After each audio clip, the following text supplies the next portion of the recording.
সবসময় তো বাসায় সবার জন্য এটা সেটা বানাতেই থাকি। আজকের এই চটপটিটা আমি আমার নিজের জন্য বানিয়েছিলাম। জীবনে ১ম বার আমি এই চটপটিটা বানিয়েছি। এর আগে আমি কখনো চটপটি বানাইনি বাসায় এবং বানানোর চেষ্টাও করিনি। সবসময় দেখেছি আম্মুই ঈদের সময় হলে আমাদের স্পেশালি চটপটিটা বাসায় বানানো হতোই। তো আম্মুকে কয়েকবার আমি এই চটপটিটা বানাতে দেখেছি। আমি জাস্ট ওই আইডিয়া থেকেই একটু নিজে, নিজে বানানোর চেষ্টা করলাম। তারপরও যতটুকু আশা করেছিলাম খারাপ হবে, অতটা খারাপ হয় নাই। আলহামদুলিল্লাহ ভালো হয়েছে। কিন্তু আমার আম্মুর হাতে চটপটির রেসিপির ধারে কাছেও হয় নাই।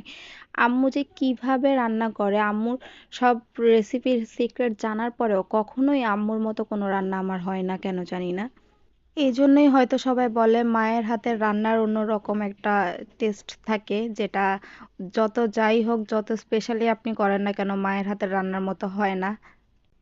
তো এই চটপটিটা বানানোর জন্য আমি চটপটির ডালগুলাকে সারারাত ভিজিয়ে রেখেছিলাম এবং কয়েকবার এগুলাকে ওয়াশ করে নিয়েছি আমি।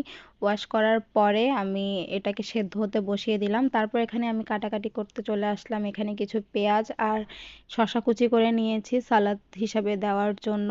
সবগুলা কাটাকুটি শেষ হলে উঠিয়ে নিব। তারপর একটা পাতিল বসিয়ে দিলাম। পাতিল বসানোর পরে এটাতে পরিমাণ মতো একটু তেল দিলাম। তেল দিয়ে পেঁয়াজগুলা দিয়ে একটু ভেজে নিব।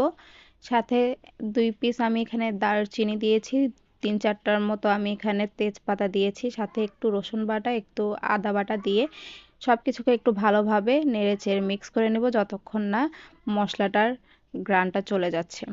তারপর এখানে আমি একে, একে সব মসলা এড করলাম। হলুদ গুঁড়া দিলাম, ধনিয়া জিরার পাউডার দিলাম, একটু মরিচ গুঁড়া দিলাম। দিয়ে এগুলাকে ভালোভাবে মিক্স করে নিব। মসলাটা যাতে আমার পুড়ে না যায় সেজন্য আমি একটু করে পানি দিয়ে দিয়েছি। পানি দিয়ে এগুলাকে আমি আরও কিছুক্ষণ কষাবো। এখন এখানে স্পেশালি যেটা চটপটির জন্য না হলেই না, আমি এখানে ২ চামচের মতো চটপটির মসলা ইউজ করেছি রাঁধুনিরটা। সাথে আমি এখানে স্বাদমতো কিছুটা লবণ দিয়ে দিলাম। লবণ দিয়ে আমি আবারও এগুলাকে ভালোভাবে কষিয়ে নিব। কষানো হয়ে গেলে দেখবেন যে উপর থেকে তেল ভেসে আসছে, তখন আমি এখানে চটপটির যে ডালটা সেদ্ধ করে রেখেছিলাম সেটা দিয়ে দিব। দিয়ে আবারও মশলার সাথে এটাকে ভালোভাবে মিক্স করে নিতে হবে। কিছুক্ষণ আমি এগুলাকে মিক্স করব। মিক্স করা হয়ে গেলে আমি এখানে পরিমাণ মতো চটপটির পানি দিয়ে দিব। পানি দিয়ে এটাকে আমি আরও কিছুক্ষণ সেদ্ধ হতে রেখে দিব। সেদ্ধ যদিও আমাদের আগেই হয়ে গেছিলো, ডালটা যখন সেদ্ধ করেছিলাম তখনই কিন্তু ডালটাকে একদম কমপ্লিট সেদ্ধ করে নিতে হবে। পরবর্তীতে আপনি যতই এটাকে জাল করেন না কেন ডালটা কিন্তু শক্তই থেকে যাবে যদি হওয়ার সময় আপনি প্রপারলি সেটাকে সেদ্ধ না করেন। ডালের সাথে যে আলু আর ডিম সেদ্ধ করে নিয়েছিলাম সেগুলোকে ছিলে একপাশে রেখে দিলাম এবং আলুটাকে আমি গ্রেট করে নিয়েছিলাম। পরবর্তীতে এটা আমরা চটপটির সাথে অ্যাড করব। তারপরে ফ্রিজ থেকে আমি কিছু তেঁতুল নামিয়ে নিলাম টকটা বানানোর জন্য। এটাই কিন্তু চটপটি ফুচকার